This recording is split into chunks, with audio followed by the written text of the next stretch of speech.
Bonsoir, et j'ai les mêmes vêtements étant donné que j'ai tourné cette vidéo derrière, après la vidéo des actus qui est sortie juste avant celle-ci. Et on va parler aujourd'hui d'une série que j'ai beaucoup aimée et que j'aime beaucoup et qui va facilement rentrer dans mes séries préférées. Kingdom, dont la nouvelle saison, la saison 2, est sortie sur Netflix ce vendredi dernier. Alors, qu'est-ce que j'en ai pensé déjà de la saison 1? J'ai pu en parler dans une vidéo qui est sortie il y a 1 an et demi où je parlais de mes séries préférées, etc. J'ai pu parler de Kingdom. La saison 1 était une série de zombies, et c'est le postulat de la série en elle-même. C'est une série de zombies dans un contexte de Corée, de Corée ancienne, où il y a des samouraïs, etc. Enfin, dans une Corée très lointaine, dans le passé. Et où un prince héritier, après la mort du roi actuel, je sais pas si on appelle ça un roi, décide et veut reprendre le pouvoir, sauf qu'il y a une invasion zombie en même temps, parce que il y a une fleur qui permet de faire revenir les morts à la vie. Donc la première saison, pour revenir très vite fait dessus, m'avait donné une telle claque que la saison 2, pendant cette année où j'ai dû attendre, me hypait de plus en plus chaque jour, elle me faisait des attentes. C'était une série qui, au départ, dans son premier épisode, dans ses 2 premiers épisodes, peut paraître longuée et surtout déjà vue, dans le sens où la Corée, il faut savoir qu'ils connaissent pas trop tout cet esprit des zombies que, en Occident, on connaît depuis déjà des années, depuis George Romero. Donc ils ont dû installer pendant les 2 premiers épisodes le concept du zombie qui est vu et revu, c'est-à-dire on aura toujours la scène un peu cliché où le tonton par exemple va devenir zombie et la nièce va faire tonton qu'est-ce qui t'arrive et qui va se faire bouffer.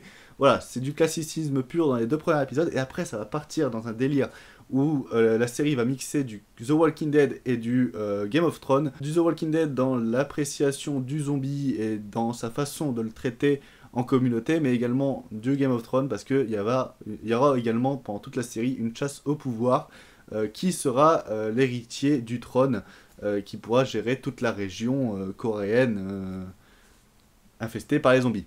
Et la première saison avait donné un climax pur, intense, un climax comme j'en ai presque jamais vu dans les séries, dans le sens où on te promet quelque chose pour la prochaine saison, et dans la prochaine saison, ça arrive, et c'est très cool, avec un retournement final qui m'avait bien surpris.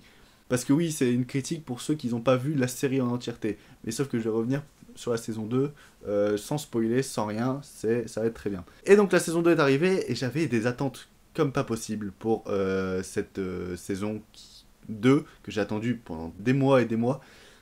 Et cette saison 2 intervient et commence dès la fin de la saison 1.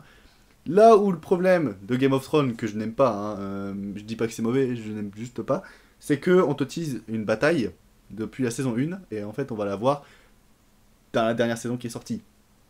Cette grande guerre de l'hiver, etc. On va la voir la dernière saison qui est sortie, et je trouve que c'est une fainéantise pas possible, parce qu'après, pour moi, tout ce que tu promets et tout ce qu'il y a entre les deux, c'est du remplissage. Pour les fans de la série, voilà, je démonte pas la série, parce que qualité dans la réalisation, même dans le scénario, des fois, on peut trouver des choses très très bonnes de ce que j'ai pu entendre de bouche en bouche, parce que je me suis fait spoiler toute la série sans même avoir vu au-delà de la saison 1. Et dans les scènes que j'ai vues, par exemple la bataille des bâtards, etc., c'est vraiment très très bien foutu. Donc à ce niveau-là, tu vois, je peux reconnaître l'intérêt qu'a cette série dans le paysage audiovisuel des séries. Mais Kingdom, à côté, quand à la fin de la saison 1, on te promet une putain de baston, au début de la saison 2, dans le premier épisode, on te la fout. Et à côté, là où The Walking Dead était ma série préférée de zombies, Kingdom a pris sa place directement, parce que dans The Walking Dead, on va avoir des fois une dizaine de zombies, de figurants déguisés en zombies, etc. Dans Kingdom, quand on va te mettre 1000 figurants, enfin 1000, une centaine de figurants déguisés en zombies, on va vraiment te mettre une centaine de figurants sans mettre des effets spéciaux, etc. à côté. Et donc du coup, la série s'ouvre sur une centaine de figurants zombies qui vont se faire démonter la gueule. Et c'est assez jouissif. C'est vraiment comme le dernier train pour Busan. Là où le dernier train pour Busan, je vais pas me cacher, il y avait des effets spéciaux. Kingdom, c'est un délire total. Ils vont te foutre des plans séquences, ils vont te foutre des plans iconiques à chaque décision de rendre un moment iconique. C'est parti, des ralentis, des... Ah, c'est magnifique, c'est fabuleux. Et à côté, le scénario tient vraiment la route. Toute cette quête du prince héritier pour le pouvoir et surtout sauver et protéger la population non infectée, c'est prenant, de bout en bout. J'ai percé un peu sur Twitter parce que Netflix m'a retweeté sur mon avis sur la saison 2. Et beaucoup de gens ont répondu du coup en disant que la série est chiante. Enfin, mec, mis à part le fait que vous pouvez peut-être trouver ça chiant que ça soit interprété par des Coréens, parce que voilà, l'Occident est connu pour ne pas aimer tout ce qui vient de l'Asie, étant donné que ce n'est pas des personnes qui leur ressemblent physiquement. Donc, du coup, ça les dérange et ils n'arrivent pas à s'identifier, donc du coup, ils trouvent le temps long, qui est un comportement un petit peu raciste, et parce que les gens vont dire c'est chiant, mais poliment, ça veut dire ouais, c'est des Coréens, donc j'aime pas. C'est un peu comme mon père, donc je vis ça au quotidien quand je fais voir le dernier frère pour Busan à ma mère. T'as mon père qui va rentrer et qui va dire bah non, mais ça a l'air nul parce que c'est asiatique. Bref, je pense que d'autres personnes en France et tous ceux qui disent que la série est chiante, ça vient de là. Parce qu'à côté, voilà, la saison 2 en plus est purement dans l'action. Et les peu de moments de calme qu'on va avoir vont être prenants parce que les dialogues et surtout tout ce qui est décision scénaristique sont hyper fortes. Donc on est tenu en haleine jusqu'au bout et jusqu'au dernier plan de cette saison 2. Ce dernier plan qui, comme la saison 1, te prévoit une saison 3 qui risque d'être encore plus supérieure à la saison que tu viens de regarder. Donc c'est phénoménal. Il y a des aspects de mise en scène. Il y a un moment, il y a un plan séquence où on va passer de héros en héros absolument fabuleux. C'est parce que en fait, ce qui rend cette série sublime et dans tous les sens, c'est notamment la réalisation qui est très coréenne, très proche des personnages et très touchante aussi. Mais à côté, on a aussi tout cet aspect où tout le monde qu'on est en train de regarder semble réel, avec des vrais décors, avec tout ça, et sans la surdose d'effets spéciaux qu'on pourrait retrouver dans des vagues de zombies.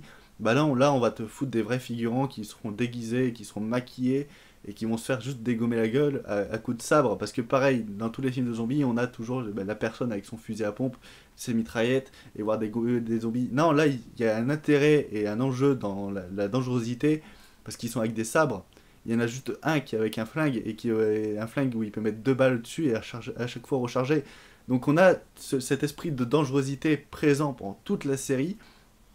On a un moment dans la saison 1, c'est un des moments qui m'a le plus marqué dans cette série, c'est vraiment, comme ils n'ont pas de voiture, ils sont en calèche, et il y a des gens qui sont en calèche, donc notamment le mec avec son flingue qui est obligé de recharger avec 2 coups, et t'as le prince héritier qui est genre 10 mètres plus loin en train de se faire courser par une bonne centaine de zombies, et est obligé de se démêler, courir et donner des coups de sabre dans le vent pour espérer en toucher un. Et on a cet esprit de danger aussi parce que, contrairement à The Walking Dead qui va protéger ses héros jusqu'à des saisons 6, 7, 8, 9, voire 10, et bah là, quand il y en a un qui doit mourir, il meurt quoi. Il n'y a pas de il survit, etc. Et cette fin de la saison 2, le moment avec la glace, voilà, c'est pour pas spoiler, le moment avec la glace,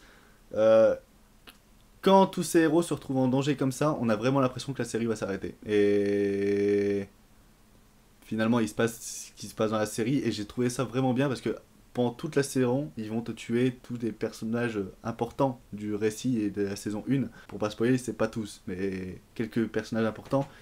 Et c'est ce que des séries comme The Walking Dead ne feraient pas, ou des séries comme Game of Thrones qui vont te le faire, mais de façon très vulgaire, dans le sens où il y en a un qui va se faire bouffer les couilles, etc. De ce que j'ai entendu, j'ai pas vu la série, donc stop.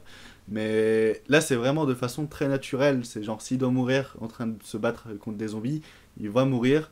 On va avoir un plan pour dire que ce personnage est mort, et puis on va plus en revenir parce que, bah, notamment en temps de guerre, même les personnes les plus importantes, mis à part les grands présidents, etc., les figures nationales, bah, on va juste dire ah, elle est morte, c'est triste, mais finalement on doit retourner à la guerre, donc on n'aura pas le temps de s'attarder sur sa mort. Il n'y aura pas de 56 personnes qui vont faire ah, et qui va dire le dernier mot. Non, non, c'est vraiment très réaliste en fait, très réaliste comme série, malgré le fait que ce soit des zombies dans un temps de samouraï, ce qui a l'air d'être totalement perché, mais la série respire le réalisme, et dans cette période de coronavirus, respire aussi d'espoir concernant la solidarité et cet esprit de groupe. Donc c'est une série que pendant cette période de coronavirus et de quarantaine, je vous conseille fortement de regarder. Ça se bouffe très rapidement, 6 épisodes dans les 2 premières saisons, dans les 2 saisons qui sont sorties, 6 épisodes qui varient entre 30 et 50 minutes.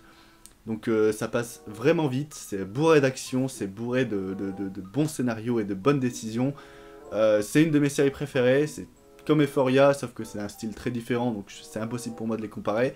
Mais c'est très très bien, c'est du coréen, c'est du zombie, c'est de la politique, c'est magnifique. Voilà, je pouvais pas mieux clôturer ma critique qu'en disant ça. Allez voir Kingdom, prenez soin de vous, surtout prenez soin de vous, regardez des films chez vous, et à bientôt pour de nouvelles vidéos. Ciao!